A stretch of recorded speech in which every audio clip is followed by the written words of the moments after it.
السلام عليكم ورحمة الله.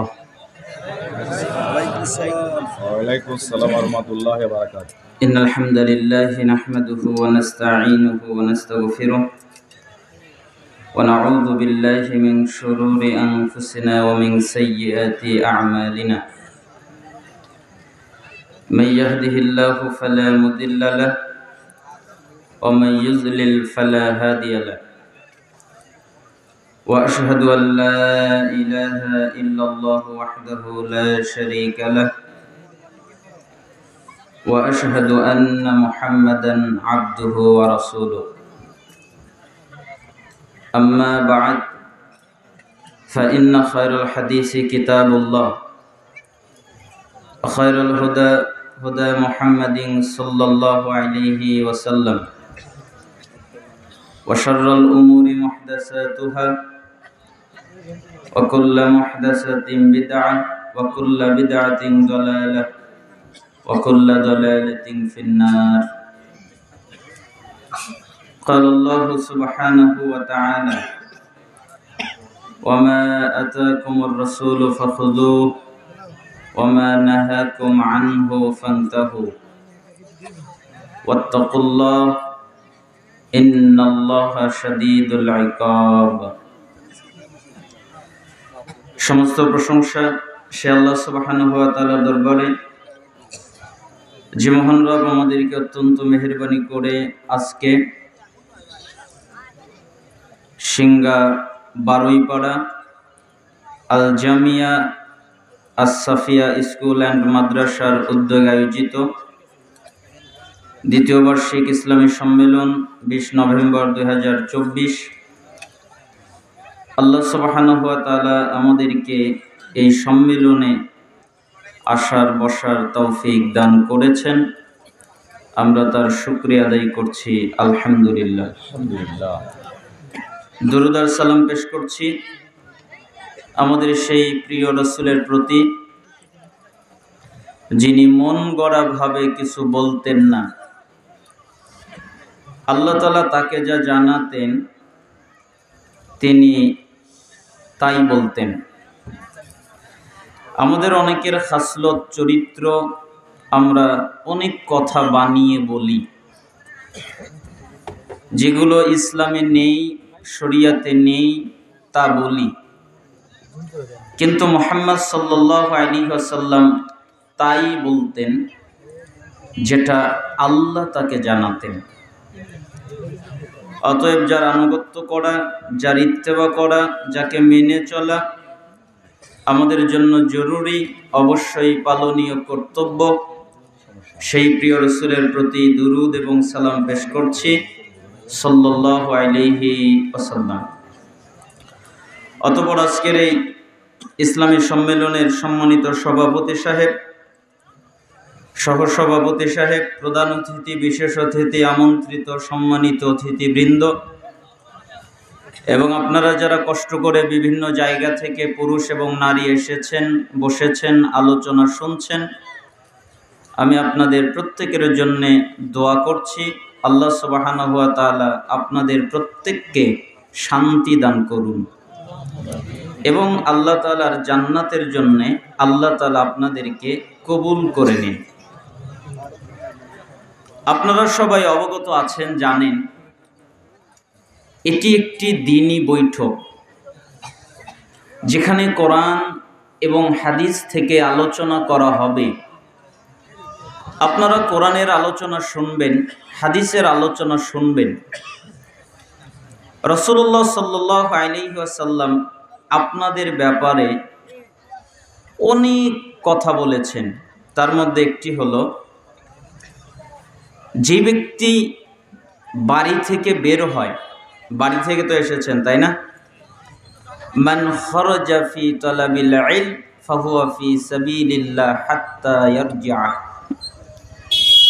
যেই ব্যক্তি জ্ঞান অর্জন করার জন্যে, ইলম অর্জন করার জন্যে, বিদ্যা অর্জন করার জন্যে বাড়ি থেকে বের হয়, বাড়ি থেকে বের হয় কেন?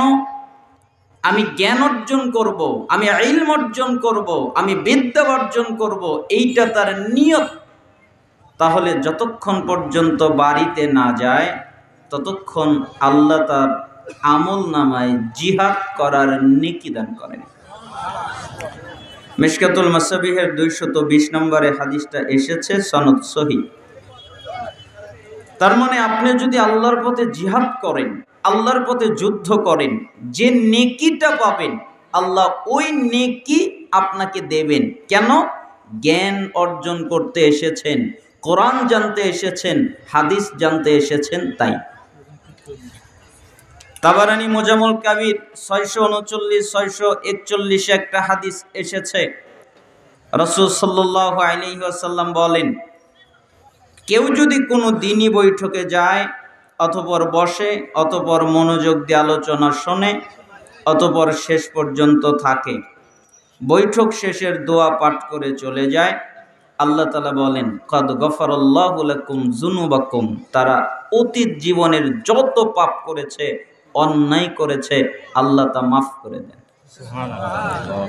আপনি কত পাপ করলেন, কত অন্যায় করলেন, এটা আল্লাহর দেখার বিষয় নয়। আল্লাহ এত দয়ালু, আল্লাহ এত দয়ালু, আল্লাহ সুবহানাহু ওয়া তাআলা শুধুমাত্র সুতা খোঁজেন, ফাঁক ফোকর খোঁজেন, কিভাবে বান্দাকে ক্ষমা করে দেওয়া যায়। দেখেন না, রাসূল সাল্লাল্লাহু আলাইহি ওয়াসাল্লাম বলেন, কেউ যদি একটা নেকির ইচ্ছা করে, ইচ্ছা করেছে যে আমি অজু করব, কিন্তু অজু করে নাই, ইচ্ছা করেছে আমি সালাত আদায় করব, কিন্তু সালাত আদায় করে নাই, ইচ্ছা করেছে আমি দান করব, কিন্তু দান করে নাই, তখন আল্লাহ তাআলা নিজেই বলেন, এই মালাক, জি আমার বান্দা ইচ্ছা করেছে, এ কারণে একটা নেকি লেখো। আমল কি করেছে? আমল কিন্তু করে নাই, শুধু নিয়ত করেছে। আর যদি আমলটা করে, তখন আল্লাহ তাআলা আবার ডাক দেন, মালাক, জি আমার এই বান্দার আমল নামায় 10টা নেকি লিখে দাও, আর এই 10 নেকিকে 700 গুণ পর্যন্ত বাড়িয়ে দাও। অপরদিকে বান্দা যদি গুনাহ করার ইচ্ছা করে, যে আমি পাপ করব, আমি জিনা করব, আমি অপরাধ করব, আমি গুনাহ করব, আল্লাহ আর কিছু বলে না, চুপ। তখন মালাকরা আল্লাহকে বলে, আল্লাহ, জি তো আপনার বান্দা যে পাপ করার ইচ্ছা করেছে, গুনাহ কি লিখব? আল্লাহ তাআলা বলেন, ও তো ইচ্ছা করেছে, গুনাহ তো করে নাই, তাই লিখো না। অতঃপর গুনাহটা করেই ফেলে, তখন আল্লাহ তাআলা বলেন, মালাকরা বলেন, আল্লাহ, জি আপনার বান্দা তো গুনাহ করে ফেললো, এখন কি করব? আচ্ছা ঠিক আছে, গুনাহ যেহেতু করেইছে, তাহলে একটা গুনাহ লেখো। ওইদিকে একটা নেকি করলে কয়টা সওয়াব? 10টা, 10 থেকে 700 গুণ পর্যন্ত বাড়িয়ে দেওয়া হয়। আর এদিকে একটা পাপ করলে একটা পাপই লেখো। আর যদি পাপ না করে, ইচ্ছা করেছে কিন্তু পাপ করে নাই, তখন আল্লাহ আবার ডাক দেয়, মালাক, জি আমার বান্দা পাপ করে নাই, এ কারণে আরেকটা নেকি লেখো। তাহলে আল্লাহ সুবহানাহু ওয়া তাআলা কিভাবে বান্দাকে ক্ষমা করতে চায়। তাই এই মজলিসে যারা ধৈর্য সহকারে আলোচনা শুনে, কোরআন হাদিস জানার চেষ্টা করে, আল্লাহ তাআলা বলেন তাদের অতীত জীবনের যত পাপ আছে আল্লাহ মাফ করে দেন। সুবহানাল্লাহ। অবদ্দিলাত সাইয়্যাতিকুম হাসানাত, এবং তাদের পাপকে, তাদের গুনাহকে, তাদের অপরাধকে আল্লাহ নেকিতে পরিণত করে দেন। পাপ নেকি, ও যত পাপ করেছে, যত অন্যায় করেছে, যত অপরাধ করেছে, যত গুনাহ করেছে, সমস্ত পাপ, সমস্ত অন্যায়, সমস্ত গুনাহকে আল্লাহ নেকিতে পরিণত করে দেয়। আপনারা কি চান এই ফজিলত আমাদের হোক? তাহলে মনোযোগের সাথে কোরআন এবং হাদিস শোনার চেষ্টা করবেন। আল্লাহ তাআলা আপনাদেরকে তৌফিক দান করুন। আজকে এলো কথারই কথা বলার ইচ্ছা নেই। আমি একটি আয়াত পাঠ করেছি আমার খুতবার মধ্যে, যেখানে আল্লাহ তাআলা বলেন, ওয়ামা আতাকুমুর রাসূলু ফাখুযুহু, রাসূল মুহাম্মদ তোমাদের যা দেয় তোমরা তা নাও। ওয়ামা নাহাকুম আনহু ফান্তাহু, এবং রাসূল মুহাম্মদ তোমাদেরকে যা নিষেধ করেন তা থেকে তোমরা বিরত হও। মুহাম্মদ সাল্লাল্লাহু আলাইহি ওয়াসাল্লাম তোমাদেরকে যা বলেন তা তোমরা পালন করো, তিনি তোমাদেরকে যা নিষেধ করেন তা তোমরা ত্যাগ করো। ওয়াত্তাকুল্লাহ, এ ব্যাপারে আল্লাহকে ভয় করো। ইন্নাল্লাহা শাদীদুল ইকাব, নিশ্চয়ই আল্লাহ শাস্তি দানে কঠিন কঠোর। আল্লাহ শুধু দয়া করতে পারে এমনটা নয়, আল্লাহ শুধু রহমত করতে পারে এমনটা নয়। আল্লাহ দয়া করতে পারে, আল্লাহ রহমত করতে পারে, আল্লাহ ক্ষমা করতে পারে, আবার আল্লাহ শাস্তিও দিতে পারে। আল্লাহর চাইতে কঠিন শাস্তি কেউ দিতে পারে না। অতএব আল্লাহ নিজে বলছেন, রাসূল যা বলে তাই মানো, রাসূল যা ত্যাগ করতে বলে তাই ত্যাগ করো। এই জন্য আমি মানুষদেরকে ইঙ্গিত করে বলি, পৃথিবীর মানুষের সবচেয়ে গুরুত্বপূর্ণ কাজ হচ্ছে রাসূলের আনুগত্য করা, রাসূলের অনুসরণ করা, রাসূলের ইত্তেবা করা।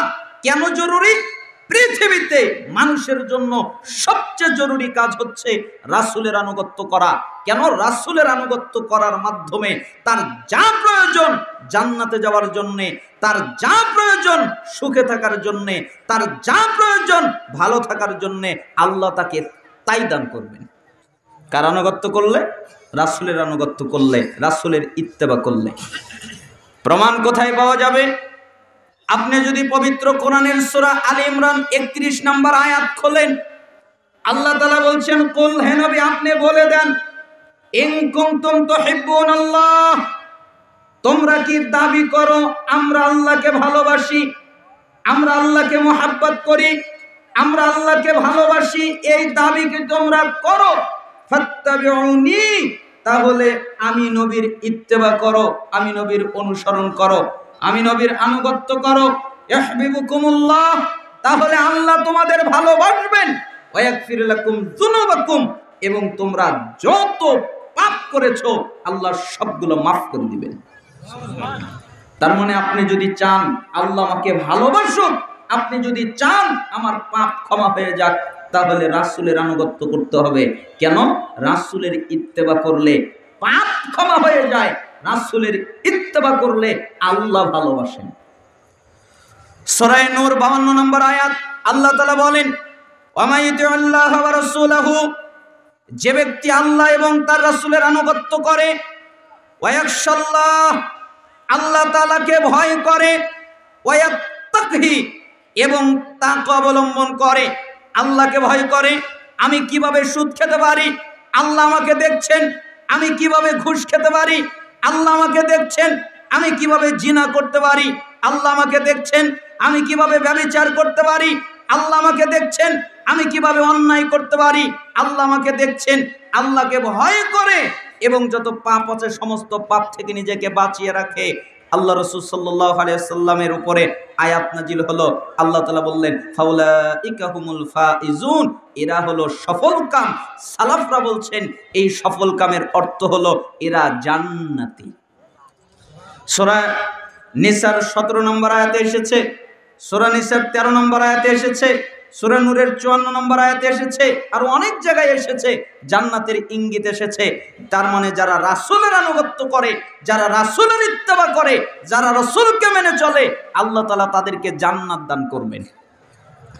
সূরা আরাফ 158 নম্বর আয়াত, আল্লাহ তাআলা বলেন, ফাআমিনু বিল্লাহি ওয়া রাসূলিহিন নাবিয়্যিল উম্মি আল্লাযী ইউমিনু বিল্লাহি ওয়া কালিমাতিহি ওয়াত্তাবিউহু লাআল্লাকুম তাহতাদুন, তোমরা ঈমান আনো আল্লাহর প্রতি এবং আল্লাহর বার্তাবাহক উম্মি নবীর প্রতি, যেই নবী আল্লাহর প্রতি ঈমান এনেছেন, আল্লাহ যে কিতাব নাজিল করেছেন ওই কিতাবের প্রতি ঈমান এনেছেন, তোমরা ওই নবীর আনুগত্য করো, তোমরা ওই নবীর ইত্তেবা করো, তোমরা ওই নবীর অনুসরণ করো, তোমরা ওই নবীকে মেনে চলো, লাআল্লাকুম তাহতাদুন, তাহলে আল্লাহ তোমাদেরকে হিদায়াত দান করবেন। বলেন তো কি দান করবেন? হেদায়েত। মানুষ হেদায়েতের জন্য মাজারে যায়, মানুষ হেদায়েতের জন্য বাবার দরবারে যায়, মানুষ হেদায়েতের জন্য পীরের দরবারে যায়, মানুষ হেদায়েতের জন্য আরো কত জায়গায় যায়। অথচ আল্লাহ তাআলা বলছেন রাসূলের আনুগত্য করো, রাসূলের ইত্তেবা করো, তাহলে আল্লাহ তোমাদেরকে হেদায়েত দান করবেন। তাহলে রাসূলের আনুগত্য করার কারণে কয়টা জিনিস পেয়ে গেলাম? মূল মূল চারটা জিনিস পেয়ে গেলাম। এক, আল্লাহর ভালোবাসা। দুই, হিদায়েত। তিন, পাপ থেকে ক্ষমা।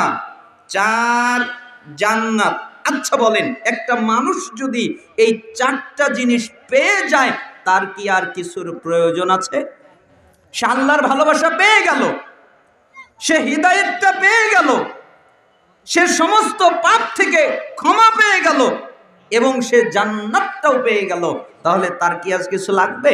এই জন্য রাসূলের আনুগত্য করলে আপনি এই সফলতাটা পাবেন। সহিহ বুখারী ৭২৮০ নম্বর হাদিস।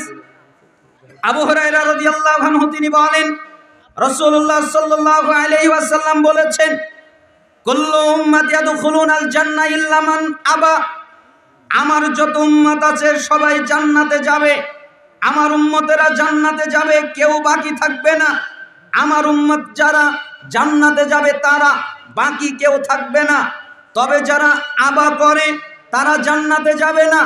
আবা মানে যে ব্যক্তি বলে আমি রসুলকে মানি না, সে আবা করে। যে ব্যক্তি বলে আমি জান্নাত মানি না, সে আবা করে। যে ব্যক্তি বলে আমি জান্নাত মানি না, সে জান্নাতে যাবে না। যে ব্যক্তি বলে আমি নবীকে মানি না, সে জান্নাতে যাবে না।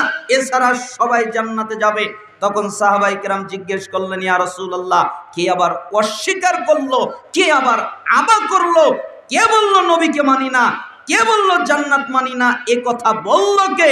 তখন তিনি বললেন, শোনো, মান আতাআনি দাখালাল জান্নাহ। যারা আমার অনুগত্য করলো, আমার অনুসরণ করলো, আমার কথা মেনে চললো, দাখালাল জান্নাহ, ওরা জান্নাতে চলে গেল। যারা আমার কথা মেনে চললো ওরা কোথায় চলে গেল? জান্নাতে। ওমান আসানি ফাকাদ আবা। আর যারা আমার অবাধ্যতা করলো, আমার নাফরমানি করলো, আমার কথা শুনলো না। আমি বলেছি সুদ খাও না, খাই কেন? আমাকে মানে না তাই। আমি বলেছি ঘুষ খাও না, খাই কেন? আমাকে মানে না তাই। আমি বলেছি মিথ্যা বলো না, বলে কেন? আমাকে মানে না তাই। আমি বলেছি নিষেধার দ্রব্য পান করো না, বিড়ি, সিগারেট, গুল, জর্দা, তামাক, ইয়াবা, হিরোইন, ফেন্সিডিল, বাবা, আরো যত অত্যাধুনিক মদ রয়েছে এগুলো পান করো না, এরপরেও খাই কেন? আমাকে মানে না তাই। আমি বলেছি গীবাত করো না, এরপরে করে কেন? আমাকে মানে না তাই। যারা আমাকে মানে না, যারা আমার কথা মতো চলে না, ওরা আবা করে, ওরা আমাকে অস্বীকার করে, ওরা জান্নাতে যাবে না, ওরা জান্নাতে যাবে না, ওরা আবার অন্তর্ভুক্ত। তার মানে রাসূলকে মেনে নেওয়ার অর্থ হলো রাসূলের আনুগত্য করা, আর রাসূলকে মেনে না নেওয়ার অর্থ হলো রাসূলের আনুগত্য না করা। কথা কি আপনারা বুঝতে পারছেন?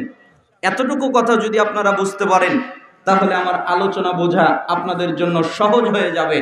এতক্ষণ দ্বারা আমি আপনাদেরকে এটাই বোঝাতে চাইলাম যে আমাদের চাল চলন, কথাবার্তা, লেনদেন সবকিছু হবে রাসূলুল্লাহ সাল্লাল্লাহু আলাইহি ওয়াসাল্লামের আদর্শ অনুযায়ী, এবং আমাদের জীবনটাকে রাসূলুল্লাহ সাল্লাল্লাহু আলাইহি ওয়াসাল্লামের আনুগত্য দিয়ে সাজাতে হবে। রাজি আছেন সবাই?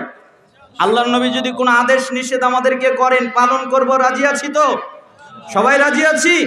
আল্লাহ তাআলা কবুল করুন। চলেন আমরা হাদিস অনুবাদ করি। রাসূল সাল্লাল্লাহু আলাইহি সাল্লামের জবান থেকে কিছু হাদিস আমরা আপনাদের সামনে উল্লেখ করার চেষ্টা করছি। আজকের আলোচনার প্রথম হাদিস, সালাফরা এই হাদিসকে একটু ব্যতিক্রম ভাবে উল্লেখ করতেন। তারা বলতেন একই শব্দ কিন্তু তার জবাব ভিন্ন। এরকম একটা ব্যতিক্রম হাদিস এটা। আমর ইবনে আবাস রাদিয়াল্লাহু আনহু তিনি বলেন, একদিন আমি রাসূলুল্লাহ সাল্লাল্লাহু আলাইহি ওয়াসাল্লামের কাছে আসলাম। আসার পরে আমি তাকে জিজ্ঞেস করলাম, আল্লাহর নবী, জি, যখন আপনি ইসলামের দাওয়াত দিলেন, ইসলাম প্রচার করলেন, ইসলাম প্রসার করলেন, তখন কি আপনি একাই ছিলেন নাকি আপনার সাথে আরো কেউ ছিল? তখন মুহাম্মদ সাল্লাল্লাহু আলাইহি সাল্লাম বললেন, হররুন ওয়া আব্দুন, আমার সাথে ছিল আজাদ ব্যক্তি, আমার সাথে ছিল গোলাম ব্যক্তি, কেউ আমার সাথে ছিল না। আমি যখন ইসলামের দাওয়াত দিলাম তখন ছিল আবু বকর, আজাদ মানে আবু বকর উদ্দেশ্য, আর গোলাম মানে বিলাল উদ্দেশ্য। আমার সাথে ছিল আবু বকর রাদিয়াল্লাহু আনহু, আমার সাথে ছিল বিলাল রাদিয়াল্লাহু আনহু। কেউ ছিল না। ইসলামের সূচনায় আবু বকর ছিল, বিলাল ছিল। আমার বলেন, আমি এটা জানার পরে আবার জিজ্ঞেস করলাম, আল্লাহর নবী আপনি বলেন তো মাল ইসলাম, ইসলাম কি? ইসলাম তার পরিচয় কিভাবে পাবো? একটা লোকের মধ্যে ইসলাম আছে, এটা কিভাবে জানবো? আপনারা যদি হাদিসে জিবরিল পড়ে থাকেন তাহলে দেখবেন সেখানেও প্রশ্ন করা হয়েছে ইসলাম কি। রাসূল সাল্লাল্লাহু আলাইহি সাল্লাম জবাব দিয়েছেন, ইসলাম হলো কালেমা, ইসলাম হলো সালাত আদায় করা, ইসলাম হলো যাকাত দেওয়া, ইসলাম হলো সিয়াম পালন করা, ইসলাম হলো হজ করা, এটা হলো ইসলাম। কিন্তু এ হাদিসে তা বলেননি। এ হাদিসে প্রশ্ন একই রকম কিন্তু জবাবটা ভিন্ন। আল্লাহ রাসূল সাল্লাল্লাহু আলাইহি সাল্লামকে যখন জিজ্ঞেস করা হলো, আল্লাহর নবী জি বলেন তো ইসলাম কি, আমি কিভাবে বুঝবো এটা ইসলাম? তখন মুহাম্মদ সাল্লাল্লাহু আলাইহি সাল্লাম বললেন, তিবুল কালামি ওয়া ইতআমুত তাআম। ইসলাম হলো মার্জিত কথা বলা, আর ইসলাম হলো অভুক্ত যারা খাদ্য পায় না তাদেরকে খাদ্য দেওয়া। আপনার কথা হবে মার্জিত, আপনার কথা হবে সুন্দর, আপনার কথার মাধ্যমে আপনি কাউকে আঘাত করতে পারবেন না, আপনার জবানের মাধ্যমে আপনি কাউকে আঘাত করতে পারবেন না, আপনার জবানের মাধ্যমে আপনি কাউকে কষ্ট দিতে পারবেন না। এটা হলো মার্জিত কথাবার্তা হবে আপনার। আর অভুক্ত যারা, যারা খাদ্য পায়নি, যারা খাবার পায়নি, যারা খেতে পারেনি, তাদেরকে আপনি খাবার দান করবেন। আমাদের ব্যবস্থা পরিস্থিতি উল্টে গেছে, কে খেলো কে খেলো না এই চিন্তা আমাদের নেই, অথচ আমরা অন্য হাদিস দ্বারা জানতে পারি যারা খাবার খেয়ে পেট ভরে থাকে কিন্তু তার পাশের একজন না খেয়ে থাকে, বোঝা যাচ্ছে এই লোকটা পরিপূর্ণ ঈমানদার নয়। কেন? সে নিজে খেয়ে বেঁচে আছে কিন্তু পাশের জন না খেয়ে আছে, তার কোনো খোঁজ খবর নিচ্ছে না। তাই সঠিক সুন্দর ইসলাম হলো মার্জিত কথা বলা, আর ইসলাম হলো অভুক্ত যারা খাবার খায়নি, খাবার খেতে পারেনি, তাদেরকে খাদ্য খাওয়ানো। আমার বলেন, আমি আবার জিজ্ঞেস করলাম আল ঈমান, আল্লাহর নবী আপনি বলেন ঈমান কি? হাদিসে জিবরিলেও এই একই প্রশ্ন করা হয়েছিল, ঈমান কি, ঈমান তার পরিচয় কি? তখন তিনি বলেছিলেন আল্লাহর প্রতি ঈমান আনা, আল্লাহ যে কিতাব নাজিল করেছেন ওই কিতাবের প্রতি ঈমান আনা, আল্লাহর মালাকগণ ফেরেশতাগণের প্রতি ঈমান আনা, আল্লাহর নবী রাসূলগণের প্রতি ঈমান আনা, তাকদীরের ভালো মন্দের প্রতি ঈমান আনা, আখিরাতের প্রতি ঈমান আনা। এই 6টা কথা বলেছিলেন, কিন্তু এ হাদিসে এ কথা বললেন না, এ হাদিসে ব্যতিক্রম কথা বললেন। তিনি বললেন ঈমান হলো আস-সাবরু ওয়াস-সামাহা, ঈমান হলো আস-সাবরু ওয়াস-সামাহা, ঈমান হলো ধৈর্য ধরা, ঈমান হলো দান করা। ধৈর্য ধরার নাম ঈমান, দান করার নাম ঈমান। যেই ব্যক্তি ধৈর্য ধরে না তার ঈমান নেই, যেই ব্যক্তি দান করে না তার ঈমান নেই। ধৈর্য ধরার দান করা আমরা বুঝতে পারিনি। আমাদের দেশের যত ব্যাখ্যা কিতাব রয়েছে এগুলোতে স্পষ্ট আসেনি, তারা এই শব্দের ব্যাখ্যা করেছে আস-সবর, ধৈর্য ধারণ করার অর্থ হলো আমি ইসলামের দাওয়াত দেই, এই কারণে আমার উপরে বিপদ আসতে পারে, তাই আমি ওই সময় ধৈর্য ধারণ করলাম, এটার নাম ধৈর্য। আমি কিছু দান করলাম, আমি কিছু টাকা পয়সা দিলাম, আমি দান করে দিলাম, এটার নাম হলো দান করা। সালাফরা বলছেন, সাহাবীরা বলছেন জি না, এটা অর্থ নয়, ধৈর্যের অর্থ এটা নয়। এই সবরের অর্থ হলো আমি ইচ্ছা করলে সুদ খেতে পারি, আমি ইচ্ছা করলে ঘুষ খেতে পারি, আমি ইচ্ছা করলে মিথ্যা বলতে পারি, আমি ইচ্ছা করলে গীবত করতে পারি, আমি ইচ্ছা করলে নিষাদার দ্রব্য পান করতে পারি, আমি ইচ্ছা করলে মানুষকে হত্যা করতে পারি, আমি ইচ্ছা করলে আরো পাপ করতে পারি, কিন্তু আমার ইচ্ছা থাকা সত্ত্বেও আমি পাপ করলাম না। পাপ না করে পাপ থেকে নিজেকে বিরত রাখলাম, পাপ থেকে নিজেকে বাঁচিয়ে রাখলাম, এটার নাম হলো ধৈর্য। বলেন তো এটার নাম কি? ধৈর্য। তার মানে যে পাপ থেকে বাঁচে তার ধৈর্য আছে, যে পাপ থেকে বাঁচে না তার ধৈর্য নেই, আর যার ধৈর্য নেই তার ঈমান নেই। রাসূল সাল্লাল্লাহু আলাইহি সাল্লাম পরের বাক্যে বললেন ওয়াস-সামাহা, দান করা। দান করার অর্থ আমরা বুঝেছি টাকা পয়সা দান করা, কিন্তু সালাফরা বলছেন জি না, টাকা পয়সা দান করা নয়। আল্লাহ তাআলা তোমাকে একটা জীবন দিয়েছেন, তোমাকে একটা জীবন দান করেছেন, এই জীবনটা, এই সময়টা আল্লাহ সুবহানাহু ওয়া তাআলার জন্য ব্যয় করা, আল্লাহ সুবহানাহু ওয়া তাআলার জন্য ওয়াকফ করে দেওয়া, আল্লাহ সুবহানাহু ওয়া তাআলার জন্য দিয়ে দেওয়া, এটা হলো দান। এইটা হলো দান, আর ওইটা হলো সবর। সবর মানে গুনাহ না করা, আর দান হলো আল্লাহর রাস্তায় জীবন দান করা। আমার ইবনে আব্বাস রাদিয়াল্লাহু আনহু তিনি বলেন, অতঃপর আমি আবার জিজ্ঞেস করলাম, আইউল ইসলামি আফদাল, আল্লাহর নবী আপনি বলেন তো ইসলামের ভিতরে সবচেয়ে উত্তম কোনটা, ইসলামের ভিতরে সবচেয়ে ভালো কোনটা, ইসলামের ভিতরে সবচেয়ে খয়ের কল্যাণময় কোনটা, আপনি তা বলেন। তখন তিনি বললেন, মান সালিমাল মুসলিমুনা মিন লিসানি ওয়া ইয়াদিহি, যার হাত দ্বারা কারো ক্ষতি হয় না, যার জবান দ্বারা কারো ক্ষতি হয় না, হাতের মাধ্যমে কারো ক্ষতি করে না, জবানের মাধ্যমে কারো ক্ষতি করে না, এর ইসলাম হলো সবচেয়ে ভালো। হাতের মাধ্যমে কারো ক্ষতি করে না, জবানের মাধ্যমে কারো ক্ষতি করে না।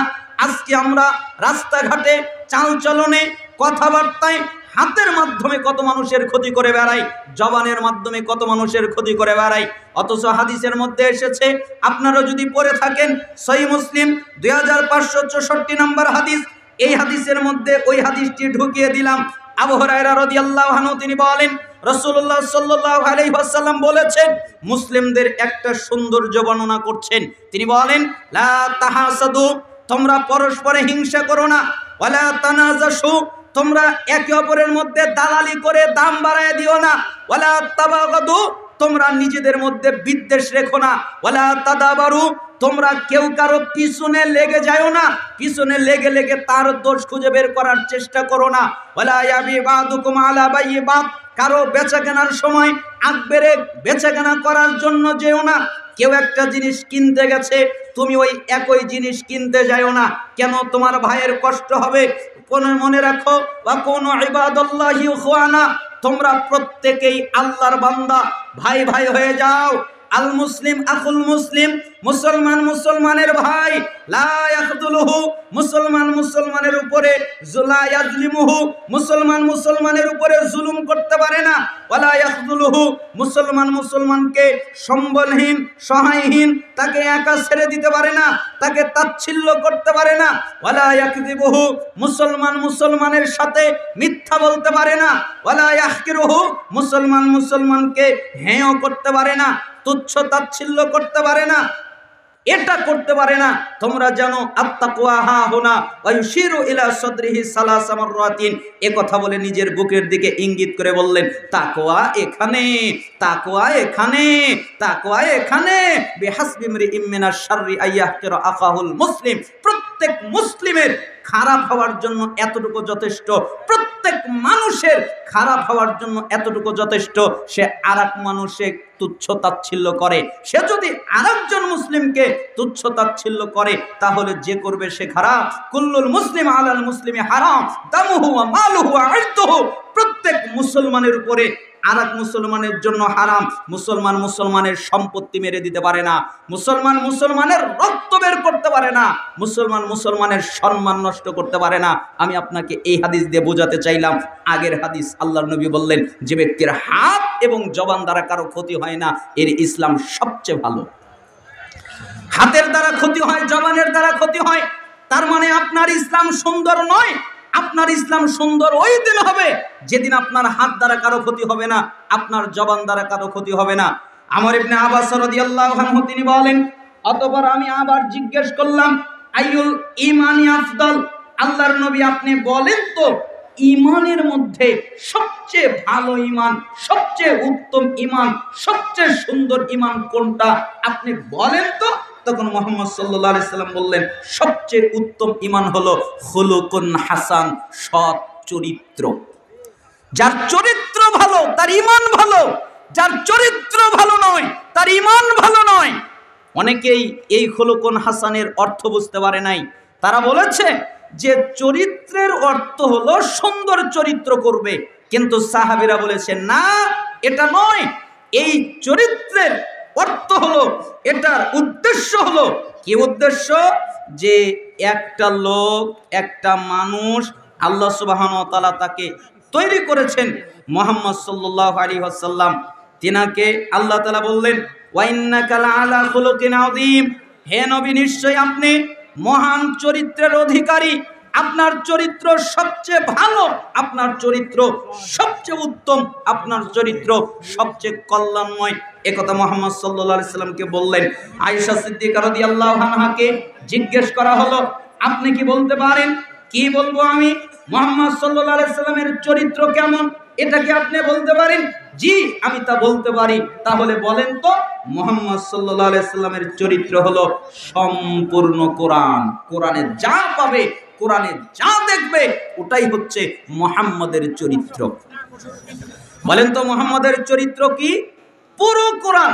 এই জন্য সালাফরা বলেছেন খুলুকুন হাসানের অর্থ হলো সম্পূর্ণ কোরআন মেনে চলা। যারা সম্পূর্ণ কোরআন মেনে চলে তাদের চরিত্র ভালো। যারা কোরআনের এক আয়াত মানে আর এক আয়াত মানে না, 10 আয়াত মানে আর 10 আয়াত মানে না, কিছু অংশ মানে কিছু অংশ মানে না, তাদের ঈমান সুন্দর নয়, তাদের ঈমান উত্তম নয়। তাদের ঈমানই উত্তম, তাদের ঈমানই সুন্দর যারা কোরআনের প্রত্যেকটা আয়াতকে তাদের জীবনের সাথে বাস্তবায়ন করে চলে। আমর ইবনে আব্বাস রাদিয়াল্লাহু আনহু বলেন, এরপরে আমি আবার জিজ্ঞেস করলাম, আইয়ুল হিজরতি আফদাল, আল্লাহর নবী আপনি বলেন সর্বোত্তম হিজরত কোনটা? কোন হিজরত সবচেয়ে ভালো?